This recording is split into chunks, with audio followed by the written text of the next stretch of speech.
Muito boa noite, começando agora aqui nos estúdios da Brasil Paralelo, a programação especial sabatina. Como você já sabe, durante os próximos dias, nós teremos um encontro diário aqui no canal da BP no YouTube, um programa de entrevistas para conversar aí com os protagonistas desses últimos 10 anos daquele período que foi conhecido como o renascimento da nova direita aqui no Brasil. Nós vamos fazer uma reflexão sobre esse período, falar sobre o que deu certo, o que deu errado, quais foram os pontos positivos e negativos de todo esse movimento e tentar responder uma pergunta muito difícil. Afinal, existe um futuro para a direita no Brasil? Para quem ainda não sabe, o motivo de estarmos fazendo isso é porque a próxima produção da Brasil Paralelo, que vai ser lançada no dia 13 de março, é justamente uma trilogia que conta como surgiu o que conhecemos como nova direita no Brasil. Nós vamos discutir esse legado, tudo aquilo que foi o acerto e erro do movimento, por exemplo, a Operação Lava Jato, o governo Bolsonaro, e pensar sobre qual o futuro de todo esse movimento que cresceu ao longo dessa década. Nós fizemos um recorte desses últimos 10 anos, que vão desde aquela revolta dos 20 centavos em 2013 até as manifestações do último 8 de janeiro em 2023. O que podemos tirar de lição desses últimos 10 anos? Quais foram os erros e acertos que a direita cometeu? Quem foram seus principais protagonistas? Qual o futuro desse movimento? Tudo isso será investigado nessa próxima trilogia, A Direita no Brasil. E vale lembrar que, pela primeira vez, ela será transmitida gratuitamente dentro da nossa plataforma. Diferentemente das últimas produções, que eram restritas aos assinantes dos nossos planos, agora não, agora a gente tem algo gratuito e que não vai ser lançado no YouTube. Também lá atrás, nós nós colocávamos as produções gratuitamente no YouTube e agora, para quem fizer o cadastro dentro da nossa plataforma. E para fazer esse cadastro é muito simples. Você pode apontar o seu celular para esse QR Code aqui na tela, a câmera do seu celular, ou então acessar o link que está aqui na descrição deste vídeo. Vai ter todo o passo a passo, você vai receber um e-mail com um link que vai te dar o acesso a essa trilogia a partir do dia 13 de março próximo. A Direita no Brasil, da Brasil Paralelo. Então, antes de começar esse nosso papo, eu queria pedir para a produção passar um VT desse próximo lançamento para você ficar mais por dentro do que vem por aí. Roda o VT, produção. De 2013 a 2023, relembraremos a trajetória da nova direita, os grandes momentos, os principais personagens, os erros e também os acertos. Conversaremos de forma franca com personagens que viveram essa história política na pele. São pessoas de todo o espectro ideológico que nos ajudaram a obter um retrato fiel da situação atual. Para assistir gratuitamente em nossa plataforma, faça o seu cadastro. O seu e-mail é fundamental para enviarmos todas as informações sobre o novo documentário e também o link que dará acesso ao filme no dia do lançamento. Nós contamos com a sua participação. Brasil Paralelo, muito mais que filmes. Até breve.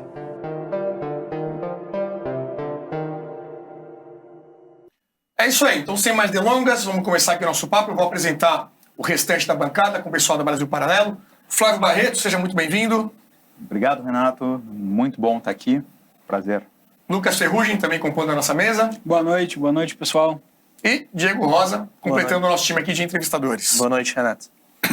Muito bem, hoje aqui com a gente Silvio Grimaldo, ele que é diretor executivo do jornal Brasil Sem Medo, cientista político, e que viveu boa parte dessa história que a gente acabou de comentar, né, Silvio? Primeiramente, eu queria saber a tua visão, como é que estava o Brasil em 2013 em relação a esse movimento da direita, comparado com hoje, né? O que mudou, qual que é a principal mudança que você vê nesse período de 10 anos que a gente comentou? Principal mudança com relação ao movimento? Ao movimento de direita. Cara, em 2013 ninguém achava que era um movimento de direita, né? Era um movimento contra tudo e contra todos, né? Quer dizer, ele começou como um movimento de esquerda, na verdade, né? A questão do passe de ônibus, né? Não, daí virou não é pelos 20 centavos, é pelo preço do gás, é pelo preço dos aluguéis, livre, né? Era o passe livre. E aí o negócio começou a crescer e as pessoas começaram a ir na rua para reclamar de qualquer coisa, né? E na época, enfim, né, por conta dos casos de corrupção que estavam sendo investigados em 2013, a população já estava também de saco cheio de político, né? Então, alguns movimentos políticos que começaram a tentar controlar o movimento, movimentos de esquerda, né, esses DCE da vida, essas coisas, começaram a ser expulsos das ruas, né? Vocês devem se lembrar, né, muito bem de vários vídeos que rodavam várias cenas das pessoas sendo expulsas, mesmo, o pessoal de camisa vermelha correndo, né, fugindo das ruas porque o povo não queria saber de política ali, né? Não era um movimento partidário, né? Ele começou partidário, mas ele foi tomado, né, pelo povo genuíno, né? E ele levou muito tempo para tomar um corpo, né, como um movimento de direita, né? Começou a surgir várias correntes, vários movimentos locais, gente que nunca teve uma pauta política muito clara, né? Mas ele logo se tornou um movimento antipetista, né? Em muito pouco tempo, aquilo que começou como o passe livre se tornou um movimento antipetista. E foi trazendo cada vez mais gente e cada vez mais pautas, né, mais assuntos, né? E, enfim, ele foi tomando algum corpo. Eu acho que a diferença para hoje, com relação ao que a gente tinha em 2013, que hoje a gente tem uma bagagem de experiência, né? Esse movimento conservador adquiriu uma certa experiência e se frustrou, né, muito também ao longo desse tempo. Assim, tinha várias expectativas e também saiu frustrado. Viu que tem uma força muito grande, né, mas também descobriu que tem uma incapacidade de agir também muito grande, né? Quer dizer, eu acho que a principal lição que a gente aprendeu nesses 10 anos, né, que, como eu costumo falar, que assim, a gente descobriu que o movimento conservador é uma força eleitoral muito forte, mas ainda não é uma força política muito forte. Então a gente consegue eleger um monte de gente, mas a gente não consegue fazer mais nada depois. Quer dizer, o que aconteceu com o governo Bolsonaro, ou várias coisas que aconteceram durante o governo Bolsonaro, são exemplos disso, né, dessa nossa incapacidade de ser uma força política, né? Assim, o movimento conservador foi o primeiro a ser, assim, de certa maneira, expurgado de dentro do governo, né? Ou foi muito diminuído, né, dentro do governo, não fazia mais parte da tomada de decisão das políticas públicas, enfim, né? Não Chamada ala ideológica, né? Isso que a imprensa chamou de ala ideológica, né? Não fazia mais parte do processo de tomada de decisão, né, dentro do governo e nem sequer, vamos dizer assim, da vida política, né? Quer dizer, o movimento conservador não conseguiu nem escolher os seus próprios candidatos, né? Vocês se lembram, por exemplo, em 2020, na eleição para prefeitos e vereadores, né, que o movimento conservador aqui de São Paulo foi obrigado a votar no Celso Russomano, que é um sujeito que a última vez que eu ouvi falar dele, ele estava brigando no caixa do supermercado, porque tinha só 98 palitos de fósforos dentro da caixinha e não 100. Teve coitado que bateu numa Kombi dele agora, imagina o confusão. Esse vídeo. Pois é, então... E por quê? Porque o movimento conservador não conseguiu criar, né, uma liderança suficiente para disputar a prefeitura de São Paulo, e aí empurraram, né, goela abaixo, né, lá de cima, por Brasília, alguém foi lá e escolheu, então vai ser esse sujeito aqui, e obviamente foi um fracasso. Né, e essa experiência foi repetida, né, em outros âmbitos, né. Aconteceu agora nas últimas eleições também, em vários estados, a base do movimento conservador foi obrigada a votar num candidato com o qual ela não se identificava de maneira alguma, né? Mas por quê? Porque era o candidato do governo, né? O candidato que ganhou uma disputa de alianças dada em Brasília, né? Por exemplo, eu acho que o caso que eu pelo menos conheço melhor é o caso do Jorge Seife, em Santa Catarina, né? Que ele é carioca, ele não é de lá. Ele tenta... Eleito senador, né? Ele tenta emular o sotaque de Itajaí, é um negócio assim, cômico, ninguém conhecia ele lá, mas ele era o cara que fazia churrasco pro Bolsonaro, né? Fazia lá, assava peixes para ele. E aí empurraram ele lá e a base acabou tendo que acabar votando no cara, né? E o candidato, ou os candidatos que eram mais ligados à base conservadora de Santa Catarina foram colocados em segundo plano. Mas isso teve em vários lugares, foi assim, né?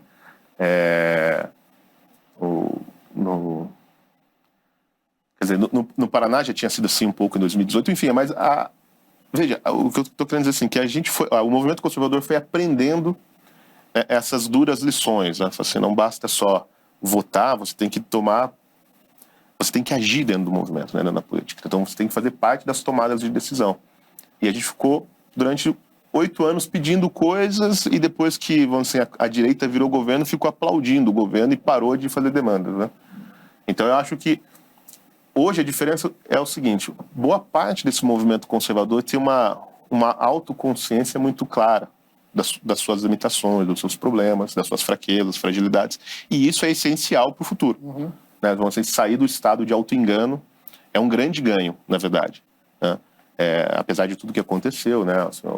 A esquerda voltou ao poder no Brasil e promete destruir o país em pouco tempo, né? Se tem algo bom nisso tudo é que, bom, agora a gente tem menos escamas nos nossos olhos, né? Eu acho que essa é a maior diferença. Perfeito. Silvio, você relatando essa história das pessoas indo às ruas, né? Depois de 16 anos de governo petista, buscando um governo de direita, e o Bolsonaro se elege. Só que a partir daí foram 4 anos, apenas um mandato, e o PT volta ao poder. Como explicar isso? Pois é. Bom, eu acho isso, uma das diferenças também que eu estava falando, voltando à pergunta, é que hoje também existe essa autoconsciência de que somos conservadores, né? Em 2013 a gente não sabia exatamente o que era, né? Hoje, assim, existe uma parcela muito grande da população que sabe que é de direita e fala que é de direita e, enfim, vai fazer pressão política, se posiciona, se tem uma identidade de direitista ou conservador ou liberal. Realmente era só um anti-PT que nem sabia o que era. Então isso se definiu melhor e isso é muito bom. Agora, como foi possível a volta do PT? Primeiro a gente tem que se perguntar se o PT um dia foi embora mesmo. Eu acho que essa é a grande dúvida. Assim, eles realmente foram, porque quem colocou a Suprema Corte que está aí e que praticamente manda no país? Mais da metade da Suprema Corte foi colocada por políticos petistas. Alguns dos juízes da Suprema Corte são declaradamente petistas. Fizeram campanha para Dilma. Né? Foram advogados de campanha. Então o PT, ele deixou o cargo da presidência, mas ele não deixou o poder. Né? A prova de que eles não deixaram o poder é que eles tiraram o líder deles de dentro da cadeia, que nunca, aliás, dentro do SPA, né, que ele morava num SPA da Polícia Federal em Curitiba, ele nunca foi para uma cadeia, na verdade. Né? Ele foi retirado, e ele nunca foi para uma cadeia, não foi porque o PT tinha força, né? Foi por uma decisão do senhor Sérgio Moro, que quis deixar ele lá, né, no apartamento da Polícia Federal em Curitiba, recebendo visitas, artistas internacionais, músicos, zongueiros, todos os dias. Né? Uma vida social muito ativa o Lula tinha lá. Mas o PT conseguiu tirar o sujeito desse SPA, da Polícia Federal, conseguiu devolver os direitos políticos dele, conseguiu anular os julgamentos nos quais ele foi condenado, conseguiu acabar com a vida do juiz e do promotor, né? Eles que estão respondendo à justiça agora, eles que são os investigados, né? Inverteu toda a relação, conseguiu fazer ele sair candidato à presidência da República, aceitarem a chapa dele e conseguiram elegê-lo. Então, assim, o PT nunca perdeu o poder, ele perdeu o cargo. Mas por quê? Que a gente fica impressionado com isso, porque contrariando esse mantra que tem na imprensa de que o Olavo era o guru da nova direita, na verdade a nova direita nunca ouviu o Olavo. Né? Porque o Olavo sempre insistiu, o professor Olavo de Carvalho, sempre insistiu na seguinte coisa: né? O cargo, o poder nominal não é o poder de verdade. Né? Estar lá, ocupar o cargo não é o poder. Né? Ele é só uma expressão do poder, ele é a última coisa, né? Ele é o troféu que você ganha quando você tem o poder. E foi isso que o PT fez agora. Eles sempre tiveram poder, eles estavam dentro da máquina, né, da máquina partidária, dentro da justiça, dentro da máquina legislativa, né, dentro das universidades, dentro da sociedade, de uma maneira muito forte. Eu acho que sim, eles já não têm a força que eles tinham em 2002, por exemplo. Né? Eles já não têm a hegemonia cultural. A esquerda não tem essa hegemonia cultural, mas eles ainda são muito fortes, eles têm o controle das instituições. Foi assim que eles voltaram. Eu acho que é aquela história, né? É a volta dos que nunca foram. Né? Eu acho que é por isso que eles conseguiram. Porque o PT nunca foi combatido de verdade. Depois que o Bolsonaro ganhou as eleições de 2018, a direita tomou o PT como vencido, como derrotado. Né? E em 2020, todo mundo saiu ainda com a impressão de que, de fato, era o fim do PT, porque o PT perdeu muitas prefeituras na eleição de 2020. Então, todo mundo ficou com aquela ilusão, né, de que o negócio tinha acabado. Né? E é uma ilusão, porque, veja, o PT partiu da prefeitura super complicada de Santo André, né, com tudo o que aconteceu em Santo André, e qual que era a cidade do Palocci? São José dos Campos? Não, Ribeirão Preto. Ribeirão Preto. Eles tinham essas duas prefeituras importantes e pularam para a presidência da República. Então, assim, o PT é uma força política muito impressionante, né? Ele sabe se reinventar, ele tem bases que ele sabe como convocá-las, tem militância, né? Tem meios para fazer isso. Então, eu acho que o PT nunca foi embora. Né? Isso é mais uma das lições que a direita aprendeu e que eu acho que isso faz a diferença hoje, né? Hoje a gente sabe, né? O PT não é um bicho que vai embora muito fácil. Né? Dentro desses gaps da estrutura política, né, de ter uma força eleitoral, mas não ter uma força política. Muito se falou, e ainda se fala, talvez, um pouco, sobre a necessidade de ter um partido que abraçasse a causa conservadora, que se declarasse sem maquiagem, digamos assim, assumidamente conservador.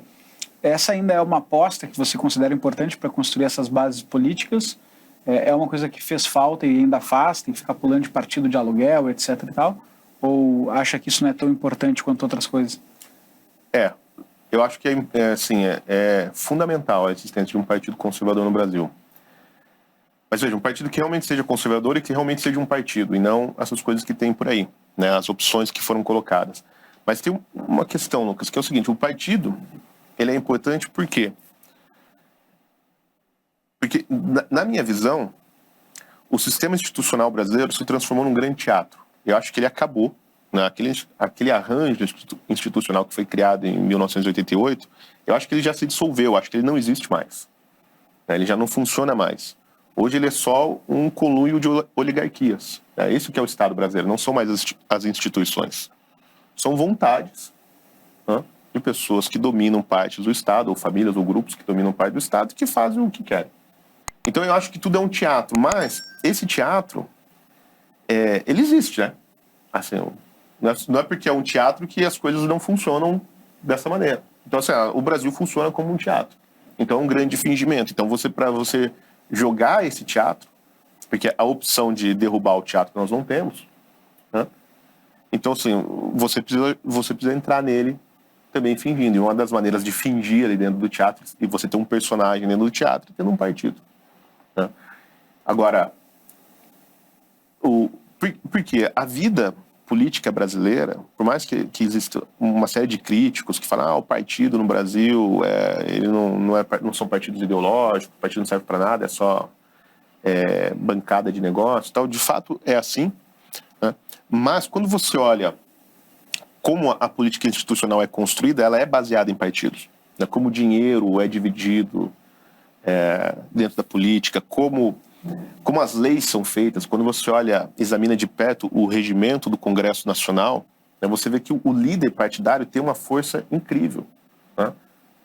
E é só você pegar, por exemplo, o exemplo da Rede.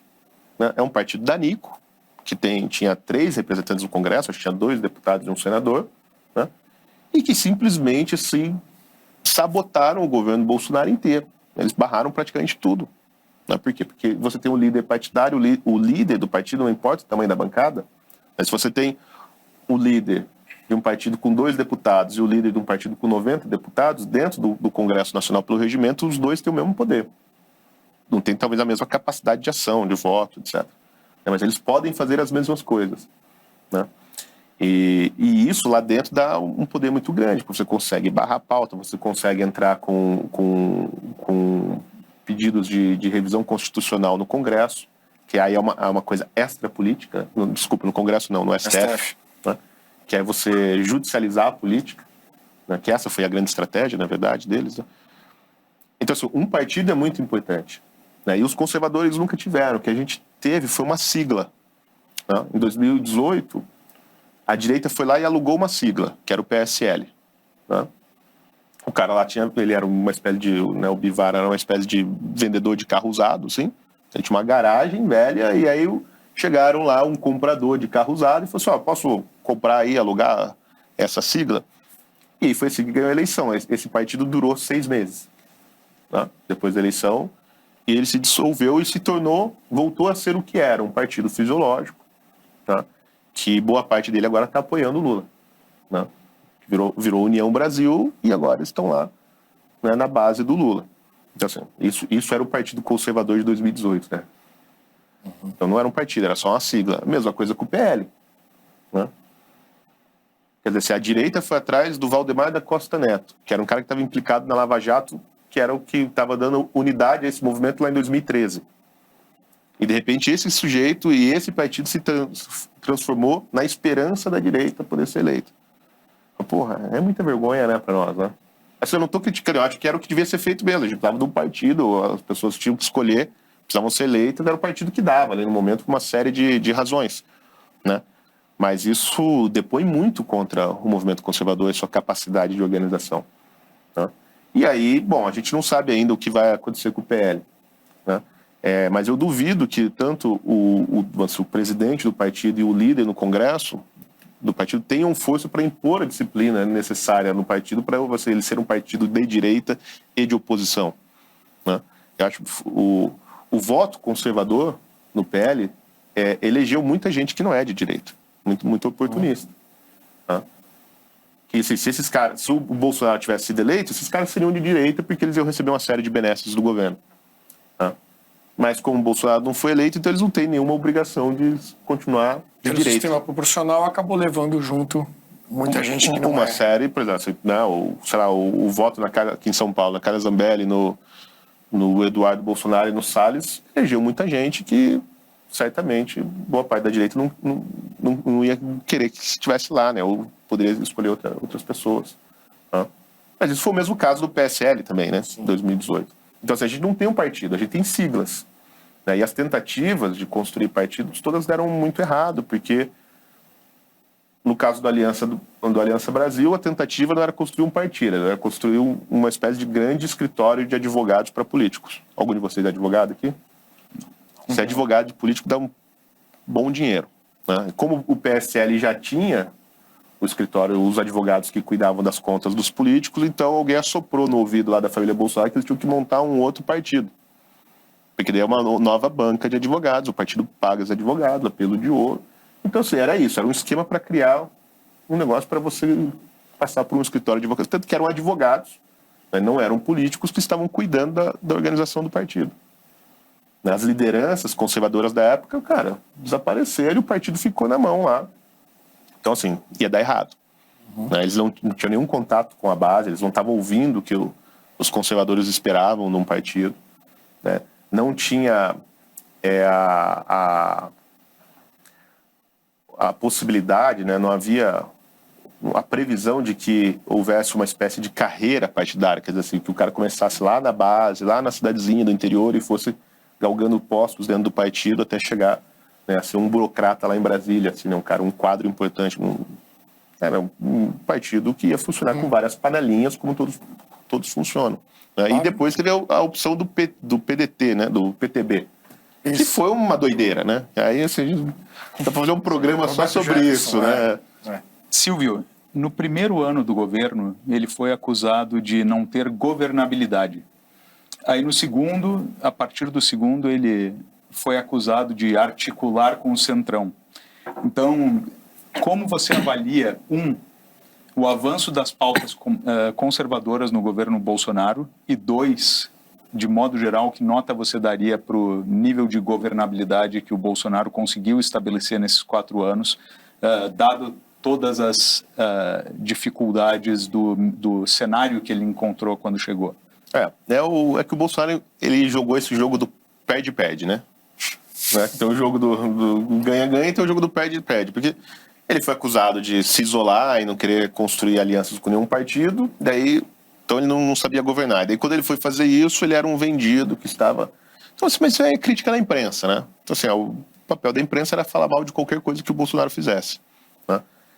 Se o Bolsonaro tivesse comprado, né, sei lá, 1 bilhão de vacinas no começo da pandemia, hoje todo mundo seria contra a vacina. Esse que Você acredita nisso mesmo? Eu acredito, cara. Se o Bolsonaro tivesse feito propaganda de máscara, eu uso máscara e tal, ia todo mundo tá chamando ele de ignorante e tal, porque máscara não serve para nada. Assim, a regra foi, o que o Bolsonaro falar, nós vamos falar o contrário. Hã? Cara, assim, gasolina subiu no governo do Bolsonaro. Isso aí vai acabar com a vida dos pobres por causa do efeito em cascata da inflação. Agora, Tamir Leitão, nossa, uma decisão certíssima voltar com os impostos e aumentar a gasolina, porque isso protege os pobres. Porque a gasolina é um combustível fóssil e polui o meio ambiente, e os pobres agora vão poder respirar um ar mais limpo. Cara, né, a economia despiora. Porra, a economia despiora, bicho, demais, né? Mas, então assim, ele teve esse problema porque era assim, tinha que ser criticado. Mas o problema existia realmente, né? Então eu não sei dizer, pontuar a governança do Bolsonaro, porque ela mudou durante o governo. Pelo menos na minha visão, o Bolsonaro teve pelo menos 3 estratégias de tentar governar. A primeira foi quando ele se elegeu, que foi justamente essa. Não vou governar com partidos, não vou fazer o toma lá da cá, vou montar um ministério técnico e vou atrás das bancadas temáticas, né, no Congresso. Foi bastante esquisito isso, eu nunca entendi, porque o Bolsonaro é um cara que ficou 28 anos no Congresso e ele sabia, ou deveria saber, que as bancadas temáticas não servem para nada, elas não têm poder, porque a bancada pode decidir uma coisa, mas quando o líder partidário chega e fala, o partido vai votar assim, tem que votar assim, porque mas você tem bancadas que superam isso, uma bancada ruralista, uma bancada evangélica, não fica mais importante que o partido, muitas vezes? Então, parece que sim, mas quando vai rolar o voto, porque se você votar contra a orientação do seu líder, o que acontece? Por exemplo, no Congresso, quem que pode propor emendas ou destaque nos projetos? É o líder. O deputado não pode. É só o líder. O líder vai lá, se você quer propor uma emenda, você pede para o líder coloca. Né? Quem decide a pauta das votações é o colégio de líder em reunião com o presidente da mesa. Né? Então, assim, você tem que ser amigo do líder. Você tem que fazer o que o líder quer. E o líder faz o quê? Ele está lá para servir os interesses do presidente do partido, do dono do partido. A não ser, sei lá, algum partido de esquerda muito ideológico. Né? Partidos que são mais politizados. Né? Mas ele tentou fazer isso, né? Governar com as bancadas temáticas. Mas eu acho que faria algum sentido, porque como você mesmo tem essa percepção, as bancadas são grandes, elas são importantes, elas votam unidas, mas o peso dos partidos é muito forte. Porque qual que é o problema? As bancadas, elas têm o interesse lá da base, de quem elas representam. Mas o interesse mais imediato do deputado é a divisão de dinheiro dentro da Câmara. Né? Daquelas várias emendas, né? Emenda individual, emenda de bancada, emenda de relator, emenda de partido, hoje são 4 emendas, né? Então é a divisão das emendas. E é o presidente do partido, o líder do partido que decide para onde vai o dinheiro. Né? Então, assim, o cara chega, aquilo se torna mais importante para todos os políticos, inclusive os nossos, os conservadores. Né? Então é difícil governar com bancada. Né? Porque na hora de votar, a vida partidária tem um peso muito forte. Né? E o avanço das pautas? Então, mas a primeira estratégia foi essa, governar com bancada. Não deu muito certo. Né? Avançava muito pouco, você tinha a oposição do Rodrigo Maia. Depois o Bolsonaro adotou uma segunda estratégia que funcionou muito bem, que foi governar com pressão na rua. Ele falou, então vocês não vão me ajudar, então o povo vai ficar na rua. Né? E o povo foi para a rua, e havia um inimigo muito claro, que era o Rodrigo Maia, né? E o Rodrigo Maia serviu de exemplo, né? Assim, o Rodrigo Maia foi destruído politicamente. Né? Provavelmente não deve se levantar mais. Né? O povo acabou com ele. Mas naquele primeiro ano, com o povo na rua, o governo conseguiu passar uma série de reformas importantes, né, na economia. Sobretudo a reforma da Previdência e a reforma das empresas, né? A lei da Liberdade econômica. A lei da liberdade econômica. Né? E foi uma estratégia muito boa nisso, porque pela primeira vez na história, acho, da humanidade, o povo foi na rua para pedir reforma da Previdência, que era, assim, que é um tema impopular, né, cara? Assim, que, na verdade, de certa maneira, prejudica os interessados, né? Redução de, entre aspas, de direitos, de benefícios, privilégios. Né? Mas a equipe, naquela época, conseguiu fazer coisas muito legais na parte de comunicação. Não sei se lembra, o Bolsonaro estava toda semana, ele voltou para a raiz dele, então ele estava na Luciana Gimenez, no Ratinho, no Silvio Santos, nos programas populares. Né? O Guedes, cara, foi no Ratinho, É uma conversa que eu nunca achei que ia ver na vida, né? O Paulo Guedes e o Ratinho conversando sobre reforma da Previdência. Né? Então, a equipe ali naquele momento soube fazer esse negócio entre a rua e a comunicação popular. E aí isso pressionava os políticos. Os caras tiveram que votar na reforma da Previdência. Mas isso tem um custo muito alto. O desgaste político que advém disso é muito grande. Porque para fazer isso, o Bolsonaro irrita todo mundo, né, cara? Né? O Bolsonaro, digo assim, o governo irritava todo mundo. Porque ele coloca o povo vai na rua, e não é que vai bater no Rodrigo Maia, vai bater na oligarquia inteira. Né? Então todo o establishment fica fragilizado, fica acuado, né, com os bolsonaristas na rua. Né?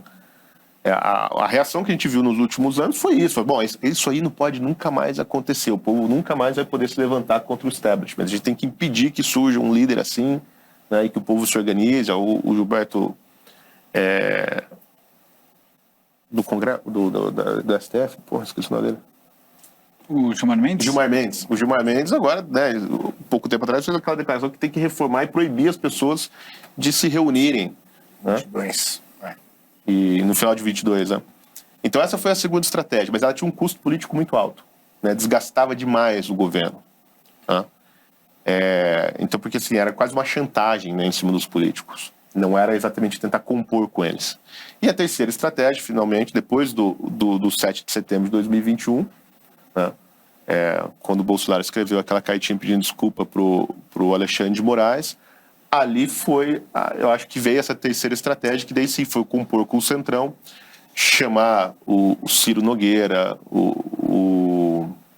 a Flávia Arruda, o Lira, para impedir que ele fosse impeachmentado, porque ali, assim, foi eu acho que o Bolsonaro andou na prancha ali, sabe, naquele momento, no 7 de setembro de 2021. Eu acho assim, se ele não fizesse essa composição com o Congresso, com os partidos mais fisiológicos, com o Centrão mesmo, ele seria impeachmentado. E aí é por isso que eu acho que não funcionou. Porque, veja, não foi uma composição por governabilidade. A gente não pode esquecer que um político, a prioridade número 1 dele é permanecer no cargo. Só uma pergunta no meio do que tu falaste. O Fernando Henrique uma vez falou que para acontecer um impeachment, você precisa de 3 coisas: crise econômica, povo na rua e vontade política. Nesse caso, não tinha uma crise econômica, a vontade política era em favor do presidente, o povo na rua era em favor do presidente, e somente a vontade política era em favor desse impeachment. Então, eu não sei nem se tinha vontade política pensando no Congresso. Eu acho que havia uma vontade institucional, né, vamos dizer, do deep state, né, a gente pode usar essa expressão. Porque a vontade política, na verdade, ela quer ficar com quem está dando dinheiro. Que é popular. Né, com quem é popular. Então, por isso que o Centrão aceitou vir para o governo. Então você acha que ele ia dançar por conta institucional mesmo? Eu acho institucional. Eu acho que se houvesse um processo de impeachment contra o Bolsonaro, ele seria baseado nessas narrativas absurdas de genocídio, de discurso de ódio, de fake news, porque não tem materialidade nenhuma para impeachment o Bolsonaro. E mesmo que não resultasse em impeachment, né, justamente porque não tem pressão popular suficiente, você teria uma crise muito maior do que a gente teve, né? Tudo ia parar. O governo ia parar, o Congresso ia parar, a Justiça ia parar, iria ficar patinando como ele patinou praticamente no último ano. Mas de fato é uma coisa a se pensar, se isso era uma realidade ou não. Eu acho que ele chegou no limite, ou de ser preso, ou alguma coisa, se eu prenderem um filho dele, mas eu acho que ele anteviu que a coisa estava muito ruim para ele e viria algo. Porque aquela... Como se for, o povo estava do lado dele. Né? O problema não é o 7 de setembro, o problema é o 8 de setembro. Né? Porque daí vem aquela carta, né, em que ele diz para o Alexandre de Moraes que ele tem apenas diferenças hermenêuticas com o Alexandre de Moraes. Mas como a manifestação foi aqui na frente do escritório, eu tive a curiosidade de assistir ela, né? E só um complemento para fazer um parênteses. Você não acha que o tom do Bolsonaro naquela manifestação, porque quando eu ouvi ele falar o que ele falou do Alexandre de Moraes, eu pensei, opa, amanhã tem briga lá em Brasília, né? Porque é o tipo de coisa que quando você fala de uma pessoa, Não, principalmente tem de uma volta. autoridade, vai ter uma volta. E aí depois ele aparentemente chamou o ex-presidente Michel Temer para fazer uma conciliação, alguma coisa assim, que foi quem indicou o ministro Alexandre de Moraes. Ali, ou seja, talvez prever que o Bolsonaro tinha grandes estratégias, não um pouco exagerado também nesse sentido? Bolsonaro nunca teve estratégia pra nada, cara. Isso aí sempre foi uma ilusão da militância, o tal do xadrez 4D. Né? Bolsonaro, assim, é difícil de falar, porque eu gosto do Bolsonaro, mas a verdade é que o Bolsonaro soltou várias bravatas. Né? Assim, o 7 de setembro foi uma repetição do acabou porra. Né? Só que numa escala muito maior. Né? Porque esse mesmo discurso que ele fez no 7 de setembro aqui, ele fez no 6 de setembro, no dia anterior, no CIPEC lá em Brasília. Né? E era uma doideira, porque ele estava falando aquelas coisas que, assim, que claramente indicava para uma ruptura institucional, ou algum tipo de ação mais forte. E naquele dia o Alexandre de Moraes estava prendendo o Wellington, o jornalista. Assim, todo mundo lá falando de liberdade, agora vai, agora não sei o quê, e o Xandão tocando terror. Então, assim... Nessa falta de estratégia não entra esse ponto que o Flávio está trazendo de dificuldade de avançar as pautas? Sim, exatamente, porque daí quando o Centrão entra pro governo, não é por governabilidade, porque se o Centrão entrou e nenhuma pauta do governo avançou. Veja, depois que o Centrão entrou, teve a votação do voto impresso, do voto auditável. Né? O relator do projeto, que era o Felipe Barros, e o presidente da comissão, que era o Paulo Martins, e a Bia Kicis, que participava, foram até a Flávia Arruda e ao Ciro Nogueira, que era a secretária de governo, né, ou seja, a responsável pela articulação com o Congresso, que ninguém sabia porque estava lá, porque ela era uma deputada obscura de Brasília, cuja o único mérito dela era ser mulher do ex-governador que estava preso. Né?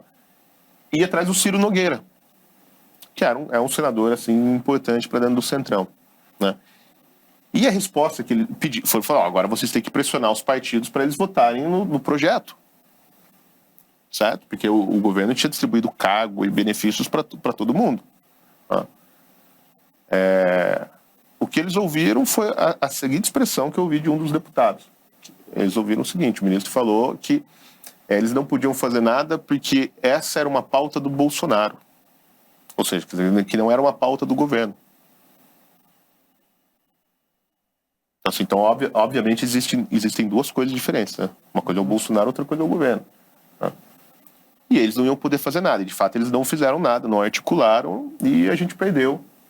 Ganhamos no voto nominal, mas não conseguimos o quórum que precisava, né? Porque era uma PEC. Então, assim, o governo, não estou dizendo o Bolsonaro, porque o Bolsonaro está até hoje enfrentando um processo aí, né? Porque ele fez aquela live com os documentos da Polícia Federal, etc. Mas o Bolsonaro fez, mas o governo não fez nada para passar a PEC. Por quê? Porque não era algo de interesse do Centrão que estava lá dentro.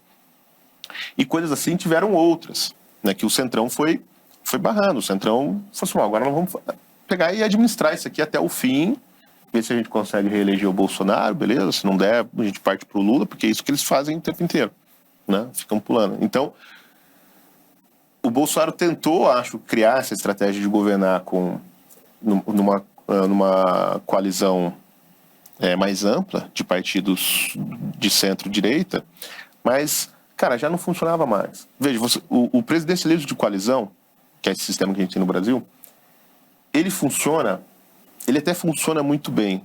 Há uma discussão em ciência política que alguns analistas acreditam que o presidencialismo de coalizão ele é uma espécie de anomalia. Né? É uma doença do sistema brasileiro. E tem pessoas que acham que não, que falam: não, ele é assim mesmo, essa é a normalidade e ele funciona. E se você olhar o primeiro governo Fernando Henrique, que era a coalizão entre o PSDB e o PFL, ele funcionou. Do ponto de vista da governabilidade, tá? Não estou, né, do ponto de vista qualitativo aqui das políticas que foram implementadas e tal. Mas ele funcionou. Tudo que o governo quis fazer, fez. Né? Fez algumas reformas, fez privatizações, fez a reeleição, fez uma série de coisas. Né? Aí depois essa coalizão ela começa a se dissolver, ele perde um pouco de governabilidade, o governo se desgasta, natural, né? 8 anos. O primeiro governo do Lula também funcionou, que era a coalizão entre o PT e o PL, que é o Partido Conservador hoje, aliás, né? Também funcionou. Né? A Carta ao Povo Brasileiro era uma coalizão. E o PTB também. E o PTB também. Né? Ele também funcionou no primeiro momento. né? Então, se o Lula já não era mais um líder em 2002, ele não era um líder do proletário, mas ele era um líder do povo, e isso é uma diferença muito grande, cara, no discurso da esquerda, né? Você fazer política pro proletário e fazer política pro povo é completamente diferente, né? Pelo menos semanticamente falando, né? E na verdade, em 2002 ele era dos pobres, né? Em 2006 que ele virou do povo, ele foi progredindo, né? Do trabalhador pro pai dos pobres, pro pai do povo, né? Que é a versão Getúlio, né? Ele chegou finalmente na sua versão acabada, que é uma cópia do Getúlio Vargas, né? Caricata, né? Mas o governo funcionou em 2002. Eles conseguiram aprovar tudo que o Lula queria, foi aprovado, né? Com a Dilma, o negócio já não funcionou bem com o PMDB, né? Já foi travado, mas ela conseguiu fazer o primeiro governo, né? Então, o que eu estou querendo dizer? Que quando você faz o presidencialismo de coalizão, quando a coalizão ela é organizada antes das eleições, ou seja, há um combinado de como vai ser o governo, tais partidos vão ficar com tal área, Tem tal outro partido fator com também que foi o mensalão, né? O mensalão? O mensalão é um jeito de você trazer mais gente para a coalizão, né? O mensalão, o petrolão, né? Ou de manter ela unida, né? Mas quando você faz isso dentro com um plano de governo, porque o PFL e o PSDB, de fato, fizeram um plano de governo. Eram dois partidos com interesses diferentes, mas eles se uniram para fazer aquilo, né? Então, isso tem um custo, né? Porque todo mundo faz parte do governo. Agora, quando você tem que trazer negro para dentro da coalizão para salvar um governo que está em decadência, ou que está em crise, o custo é muito maior. E aí você tem que negociar no varejo, né? Cada coisinha que você vai fazer no Congresso é uma rodada de negociação. Seu ponto é que ele não apostou numa liderança de coalizão no começo, apostou numa liderança personalística, essa liderança não deu certo, e aí quando ele estava acuado, buscou essa coalizão, só que aí não tinha mais nada para oferecer e o custo foi muito caro. Ele tinha muita coisa para oferecer. Dinheiro. Tá? Cargos, tanto que ele ofereceu praticamente o governo todo. Mas, não... Eu acho assim, o propósito era que ele permanecer no cargo e não avançar mais nada do governo. Porque, de fato, todas as pautas pararam. Nesse sentido, não foi um erro, do ponto de vista do discurso que fez ele ser eleito, tá?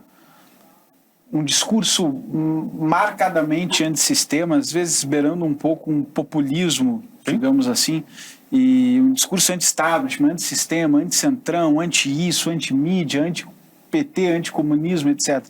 Não é um erro, digamos, depois, uma postura que aparentou ser para manter um cargo, não seria melhor ter sido impeachmentado e revelar, digamos, as raízes do sistema? Eu sei que é uma postura meio... Sim, mas aí você quer que o leão coma alface, entendeu? Porque o Bolsonaro é o político, o presidente, nenhum político quer ser impeachmentado. É isso que eu estou falando, assim, a prioridade número 1 de todo político é permanecer no cargo. Seja ele o Bolsonaro, seja ele o Lula, seja ele o vereador, de onde for.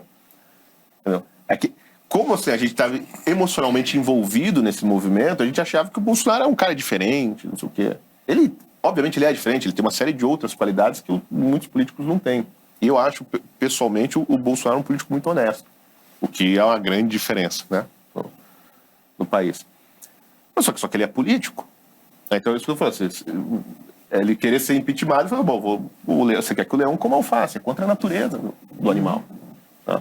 Agora, assim, que foi um erro, né, ter feito a campanha daquela maneira, né, anti-establishment. Só que a gente só chega a essa conclusão 4 anos depois. Sim.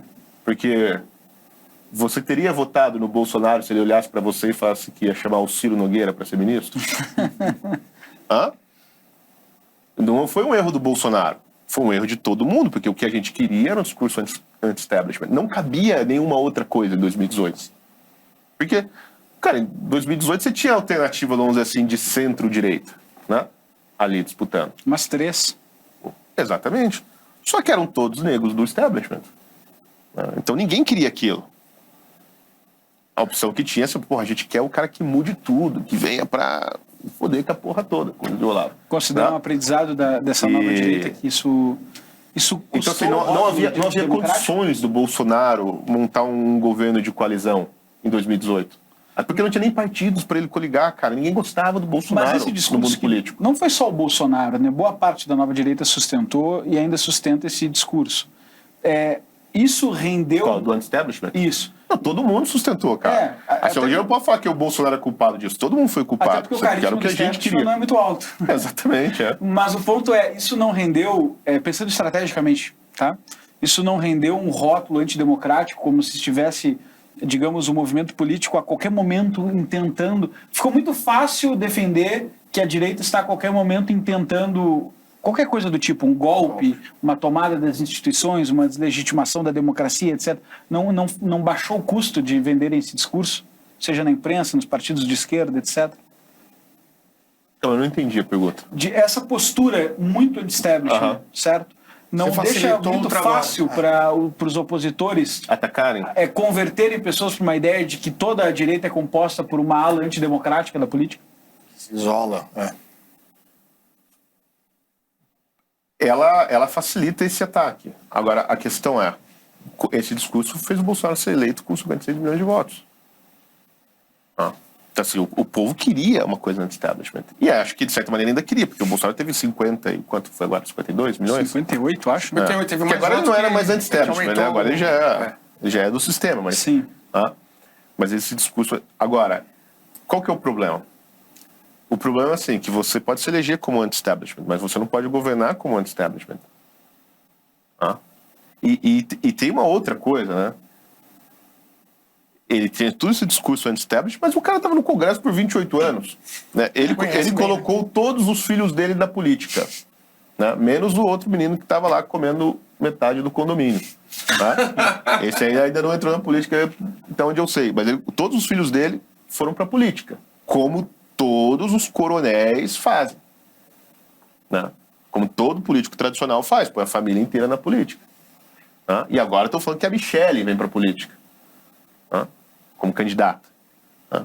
Então, assim, porra, isso aí não é establishment, isso aí não é anti-establishment, isso aí é o establishment brasileiro desde a fundação da República, assim. Então, o nosso líder anti-establishment já estava meio bem que mais ou menos anti-establishment, né? E aí, quando entra lá, porra, bicho, aí você é o presidente da República, né? Até quando você vai ser anti-establishment? E aí chega o problema, que eu estava conversando com o Flávio, um pouco antes, que é o seguinte, é um termo técnico, assim, de sociologia, que você chega no problema da rotinização do carisma. O que isso quer dizer? O Bolsonaro é um líder carismático. Essa é uma expressão do Max Weber, tá? Todo líder carismático, né? Seja o líder, o fundador de uma nova religião, de uma seita, de uma ordem religiosa nova, sei lá, como dominicanos, franciscanos, etc. O líder de um movimento político, de um novo movimento político, né? Todos esses caras são líderes carismáticos. O carisma é um dom pessoal que o líder tem, que ninguém sabe definir o que é, ninguém sabe porque as pessoas gostam dele. A gente chama de carisma porque não tem outra expressão. Né? Então ele tem alguma coisa, né, que tradicionalmente se atribui a um poder especial. Né? Aí ele pode ter sido ungido por Deus, né? Ele pode ser só um cara muito bonito, muito inteligente. Ele, né, quando era novo, foi pendurado pelo calcanhar por uma deusa. Enfim, ele tem algo que o torna especial. Certo? Então ele tem um carisma. As pessoas vão atrás desse carisma. E ele cria um movimento. E ele tem apóstolos e seguidores. Ele tem um núcleo mais próximo dele e aquele monte de seguidor. Todos os movimentos carismáticos são assim. Isso falando de movimentos carismáticos no sentido político e religioso. Chega um momento, e eles são sempre anti-establishment. Né? Por exemplo, o próprio Cristo apareceu como anti-establishment. Quando ele fala, eu posso derrubar esse templo aqui, reconstruir em 3 dias se eu quiser, né? Falar isso em Jerusalém, que você pode derrubar o templo, não tem nada mais anti-establishment que isso. Né? Então, esses líderes sempre aparecem como uma figura, vamos dizer assim, revolucionária, né? Anti-establishment. Mas chega um momento em que o movimento fica tão grande e o líder vai desaparecer em algum momento. Ele vai morrer, né? Ou ele vai peregrinar para o deserto, ou ele vai mudar de lugar, ou ele vai ascender aos céus. Tá? E aquele grupo de pessoas que ele criou em torno dele, aquele movimento, precisa continuar existindo para manter o carisma do seu fundador. E para esse movimento precisar existir, ele precisa de regras. Regras precisam ser criadas, que até então não tinha, porque tudo você resolvia com o fundador. Tá? Porque ele tinha o carisma, você sabia, ele fazia umas coisas e você copiava e estava tudo resolvido. Então você precisa, na expressão do Max Weber, rotinizar o carisma. Transformar o carisma numa rotina daquela organização. Então você tem que criar regras, funções, hierarquias, para a mensagem e o carisma do fundador continuar funcionando e continuar sendo passado de geração em geração. Tá? Então você precisa criar toda uma estrutura para isso funcionar. Então você precisa institucionalizar o carisma. Todo líder carismático passa por isso, por essa dificuldade. E muitos não conseguem dar esse passo, né? A organização não consegue dar esse passo, elas desaparecem, né? O movimento. Então fica na lembrança, às vezes você tem vestígios históricos desses líderes carismáticos e tal, mas o movimento nunca veio ao corpo, não se transformou em uma igreja, uma religião, um partido, uma ordem monástica. Né? E os líderes populistas passam por isso. Né? A nova direita, a alt-right, né? No mundo inteiro passou por isso. Né? O problema é da rotinização do carisma. Por exemplo, você pega uma figura como o Pepe, na Itália, do Movimento 5 Estrelas. Né? Ele criou o movimento, aí foi eleito, eles elegeram... Bom, e aí, gente, o que a gente faz? Eu só sabia contar piada. Né? E agora eu fui eleito. Governar é outra coisa, né? Governar é outra coisa. Então o que eles fizeram? Começaram a fazer... Eu brinco que não tem um boarding para presidente da República, né? O cara não vai ter 7 dias de... Veja como você deve fazer. Exatamente. Então, a rotinização do carisma é um problema muito grave. Então, se você faz uma campanha de establishment, aí você entra lá e fala, bom, agora eu preciso criar um jeito de governar que seja institucionalizado, então, com essa mensagem de establishment. Cara, isso é um milagre para fazer isso. Na entendeu? sua visão, a direita falhou miseravelmente nisso e a esquerda? A esquerda não. Você O fala partido de esquerda é a organização do carisma. Vamos fazer o seguinte, então. Vamos fazer uma pausa aqui nessa conversa para lembrar a nossa audiência que no dia 13 de março, a Brasil Paralelo vai lançar A Direita no Brasil, que é uma trilogia sobre tudo isso aqui que a gente está falando e muito mais. O Silvio, inclusive, é um dos nossos entrevistados. Tem Marcel Van Hatten, tem Alexandre Garcia, tem Nicolas Ferreira, Bia Kicis. Uns protagonistas dessa história a gente vai trazer desde lá de trás, né, de 2013, com o movimento dos 20 centavos. O Silvio já citou isso aqui também, para compreender esse período todo desses 10 anos, entender como é que a gente chegou até aqui e qual seria o futuro dessa direita, né? É uma trilogia e você vai poder assistir isso gratuitamente. Você que está aqui no YouTube nos assistindo, se você já é assinante, muito bem, é só entrar lá no nosso aplicativo, na nossa plataforma e assistir normalmente. Se por algum motivo você ainda não assina Brasil Paralelo, você pode fazer um cadastro através do QR Code que está aqui na tela, é só apontar a câmera do seu celular, ou então o link na descrição desse vídeo. Você vai fazer um cadastro, vai receber depois um link no seu e-mail para poder acessar essa nova trilogia no dia 13 de março, que você vai assistir dentro da plataforma da BP. É importante frisar isso. Não vai ser aqui no YouTube, mas sim dentro do nosso ambiente e que você só vai poder acessar com esse cadastro feito a partir de agora. Então não perca, dia 13 de março. E vamos aproveitar então para já assistir um VT desse lançamento. Daqui a pouco a gente continua aqui, que o Silvio vai concluir falando agora da esquerda em relação a esses líderes carismáticos. Até mais. Por que tantos rachas internos na direita vieram a público? Houve algum responsável por enfraquecer o movimento? O legado deixado pela Operação Lava Jato e pelo governo de Jair Bolsonaro foram positivos para o país? Para responder essas perguntas, decidimos produzir um dos nossos documentários mais importantes. 10 anos depois do início de tudo, entendemos que era necessário examinar o caminho percorrido para extrair lições e aprender com os erros. E processos como esse não são fáceis de serem enfrentados. A mentira cria raízes profundas e até mesmo na mente daqueles que dizem defender a verdade. Mas uma coisa é certa: roupa suja se lava em casa. E o cesto da direita está cheio de roupa para ser lavada. Das manifestações pelos 20 centavos em 2013 ao 8 de janeiro de 2023. Nosso novo documentário vem para responder uma pergunta incômoda. Afinal, existe um futuro para a direita no Brasil? A trilogia estreia no dia 13 de março no streaming da BP para todo o país. E agora temos uma grande novidade. Diferente das produções anteriores que eram lançadas exclusivamente para os assinantes no aplicativo ou gratuitamente no YouTube, essa será a primeira vez que faremos um lançamento gratuito no nosso próprio aplicativo. Desenvolvemos a tecnologia necessária para isso e iremos veicular gratuitamente por tempo limitado dentro da nossa própria plataforma. De 2013 a 2023, relembraremos a trajetória da nova direita, os grandes momentos, os principais personagens, os erros e também os acertos. Conversaremos de forma franca com personagens que viveram essa história política na pele. São pessoas de todo o espectro ideológico que nos ajudaram a obter um retrato fiel da situação atual.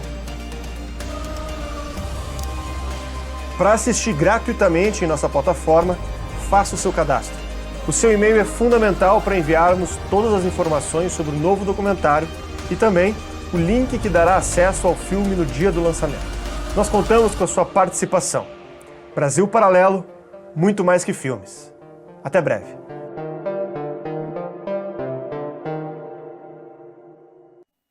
Tá aí, né? Imperdível, dia 13 de março, faça o seu cadastro e acompanhe gratuitamente no aplicativo da Brasil Paralelo.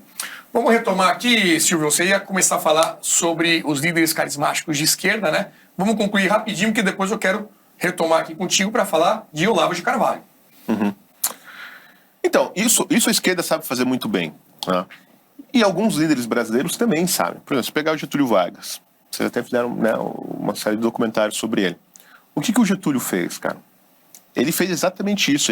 Ele fez, né, a institucionalização do getulismo, que era um movimento político, um movimento personalista, né, populista, né, uma espécie de culto à personalidade do Getúlio. Ele transformou isso num jeito de governar e o pior, ele transformou isso em instituições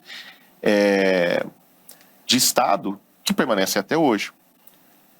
Mas como ele conseguiu fazer isso? Ele destruiu tudo que tinha. Né? O Brasil, depois do Estado Novo, é completamente diferente. Então, a gente pode dizer claramente que o Getúlio Vargas fundou o Brasil, pelo menos o Brasil que a gente vive. Né? Então, ele precisa destruir, né, para poder governar. Agora, os líderes carismáticos de esquerda fazem a mesma coisa. O que o Mao Tse Tung fez? Ele destruiu tudo que tinha na China, para poder governar, para poder criar esse novo jeito de governar. Isso que são as revoluções. Né?